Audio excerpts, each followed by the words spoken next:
sabe? O barro, ele me leva de volta à minha ancestralidade, mas ao mesmo tempo me lembra que nós somos da terra, nós somos a terra, e se a gente não cuidar dela, nós vamos perecer, né?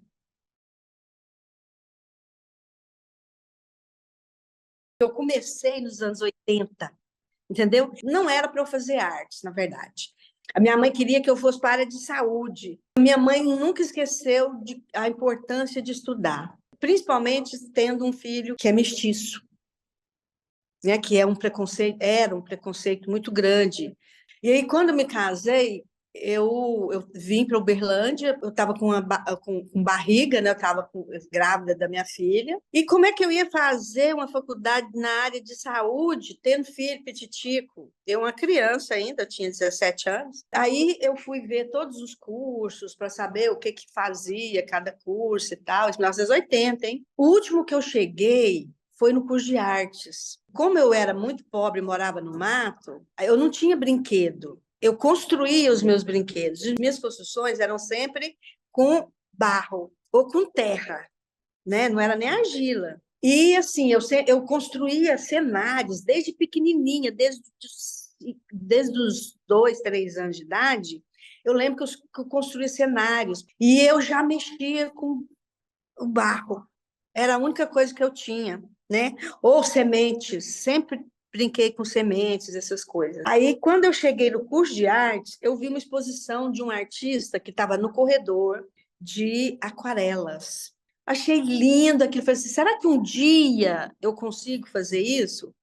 Aí a coordenadora do curso virou para mim e falou assim, olha, se você estudar, você vai conseguir sim. Todo mundo faz isso. Mas a hora que eu passei na porta da cerâmica, eu sabia que eu ia fazer aquilo. Então, assim, a minha vida ligada à arte, ela tem uma história, né, desde 1970. Mas eu não sabia o que que eu estava fazendo e aquilo para mim era normal, era uma coisa assim. Então, quando eu comecei a fazer o curso, eu demorei 2 anos para chegar na cerâmica. E os professores sempre falavam assim: não, você não serve para ser artista, não. Falava assim para mim, os meus professores da universidade, hein? Não, você realmente, para ser artista, vai demorar demais, essas coisas, né?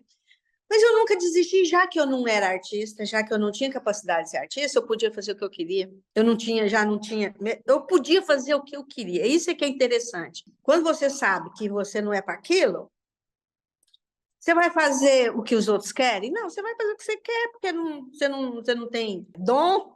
Eles falavam isso. Eu não posso fazer qualquer coisa.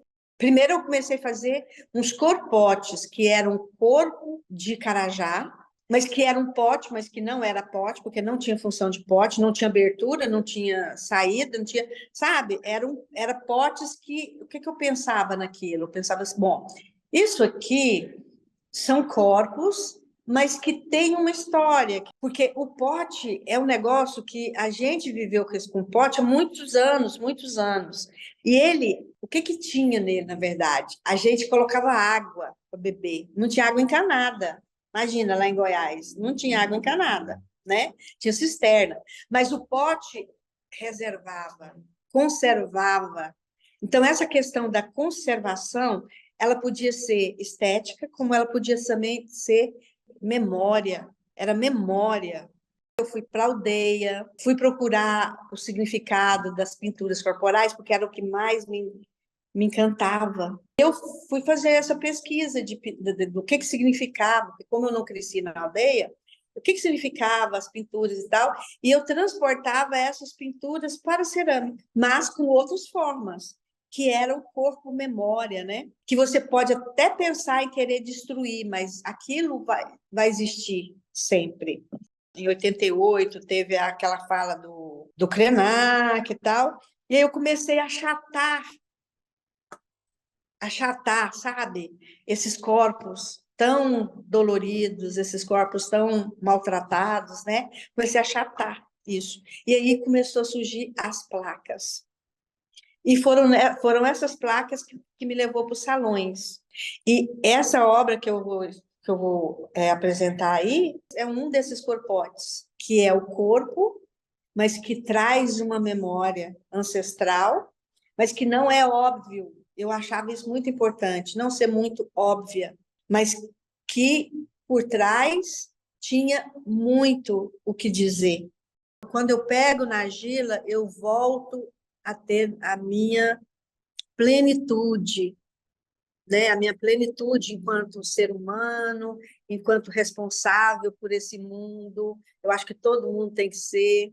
Eu acho que meu trabalho, ele fala dessa ancestralidade que todo mundo tinha que pensar.